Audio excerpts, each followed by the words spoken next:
Hello everyone, আবার একটা নতুন ভিডিও নিয়ে চলে এসেছি। আর আজকে সকালের ভিডিওটা আমি ছাদ থেকেই শুরু করলাম। আর সকালবেলা না ছাদ থেকেই বাইরের পরিবেশটা দেখতে এত সুন্দর লাগে, বেশ ভালো লাগে। একটা ঠান্ডা ঠান্ডা হাওয়াও ছিল, তাই একটুখানির জন্য এসেছিলাম। তবে এখন আর রোদ্দুরে বেশিক্ষণ দাঁড়ানো যায় না, তাই নিচে গিয়ে এখন সমস্ত কাজবাজগুলো করে নেব।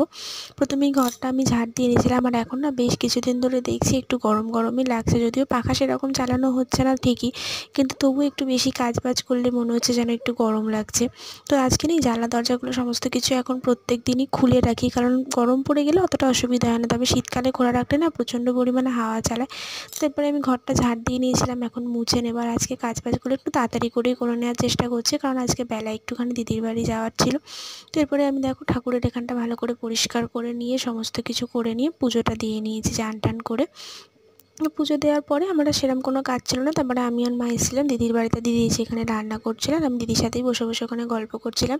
তারপরে দুপুরবেলা বাড়ি এসে খাওয়া দাওয়া কমপ্লিট করার পরে এই যে বাবা কালকে কুল নিয়ে এসেছিলো, তো সেগুলোই খেয়ে নিয়েছিলাম। আর এই কুলগুলো না খেতে খুব ভালো ছিল, এখন সিজনের তো। তারপরে একটুখানি প্রোগ্রাম দেখছি।